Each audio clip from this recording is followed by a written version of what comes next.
విధ్వంసం చేస్తున్న తెలుగుదేశం, విగ్రహాల విధ్వంసం చేస్తున్న తెలుగుదేశం, విగ్రహాల విధ్వంసం చేస్తున్న తెలుగుదేశం, మత రాజకీయాలు చేస్తున్న తెలుగుదేశం, మత రాజకీయాలు చేస్తున్న తెలుగుదేశం, దేవుణ్ణి రాజకీయాల్లోకి లాగుతున్న తెలుగుదేశం, దేవుణ్ణి రాజకీయాల్లోకి లాగుతున్న తెలుగుదేశం, విగ్రహ ధ్వంసం చేస్తున్న తెలుగుదేశం, దేవుణ్ణి రాజకీయాల్లోకి లాగుతున్న తెలుగుదేశం.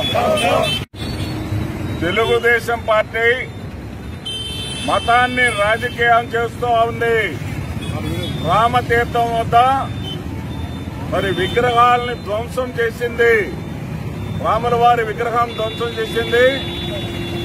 తెలుగుదేశం పార్టీ కార్యకర్తలనే విషయం వెలుగులోకి వచ్చింది. మరి ప్రియతమ నాయకులు విజయసాయి రెడ్డి గారిని వారి వాహనం పైన రాళ్లు వేయటం, వారి కారు అద్దాలు ధ్వంసం చేయడం, ఈ కార్యక్రమానికి నిరసనగా మేము శాంతియుతంగా ఈ కొవ్వొత్తుల ర్యాలీ చేస్తున్నాం. ముఖ్యంగా తెలుగుదేశం పార్టీ అరాచకాన్ని నమ్ముకుంది.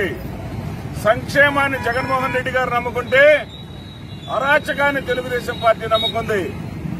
ప్రతిపక్షంలో ఉన్నప్పుడు ప్రతిపక్షంలో ఉన్నప్పుడు విధ్వంసమే, అధికార పక్షంలో ఉన్నప్పుడు విధ్వంసమే. 6 సంవత్సరాల పాటు ఈ రాష్ట్రానికి 5 సంవత్సరాల పైచిలుకు ఈ రాష్ట్రాన్ని వైఎస్ రాజశేఖర రెడ్డి గారు పరిపాలించినప్పుడు ఆయన క్రైస్తవుడే. ఒక్క విగ్రహ ధ్వంసం జరగల. మరి తిరుమల దేవాలయానికి వచ్చేటప్పుడు ఒక్క పర్మిషన్ తీసుకోవాలని ఎక్కడా లేదు.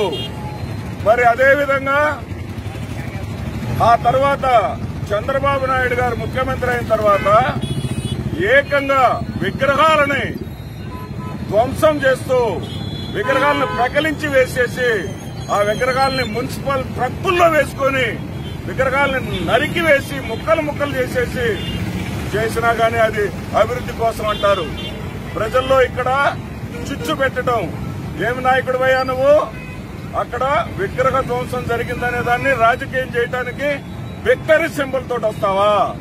నీ కొడుకేమో వరద బాధితులు పరామర్శించడానికి వచ్చి ట్రాక్టర్ చుట్టూ బంతిపూలు దండలేసుకుని నువ్వు పర్యటనలకు వస్తారా? అంటే మీకు ప్రజల సంక్షేమంతో పనిలేదు, ప్రజల సంక్షేమంతో మీకు పనిలేదు. రాజకీయం చేయాలి, మతాన్ని రాజకీయం చేయొద్దు. మతం అనేది మానవత్వాన్ని పంచాలి. ఇక్కడ ప్రజలెవరూ అమాయకులు కాదు. ఎవరికి లాభం? విగ్రహాలు ధ్వంసం జరిగితే లాభం ఎవరికి అనేది తెలియనంతటి అమాయకులు ప్రజలు కాదు. ఇక్కడ భారతీయ జనతా పార్టీ త్వరలో రాబోతుంది. తిరుపతిలో ఉప ఎన్నిక. ఆ ఉప ఎన్నిక రాబోయే ముందు మరి తెలుగుదేశం పార్టీని పక్కకు నెట్టేసి ఉద్వేగంతో ప్రజల్లో ఒక విధమైన భావాన్ని రెచ్చగొట్టాలి, మత భావాన్ని రెచ్చగొట్టాలని భారతీయ జనతా పార్టీ కుయుక్తులు పన్నుతూ ఉంటే భారతీయ జనతా పార్టీకి ఎక్కడ మైలేజీ వస్తుందో ఆ మైలేజీని అడ్డుకోవడానికి ఈ రోజు చంద్రబాబు నాయుడు తగుదనమ్మా అంటూ అక్కడికి వస్తాడు.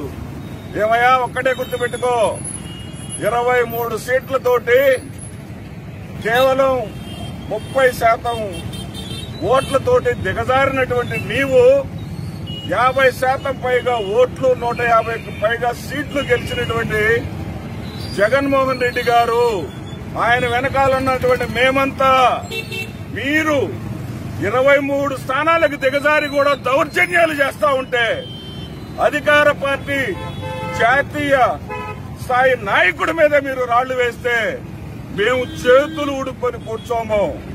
కానీ మా సిద్ధాంతం జగన్మోహన్ రెడ్డి గారు సిద్ధాంతమే మా సిద్ధాంతం.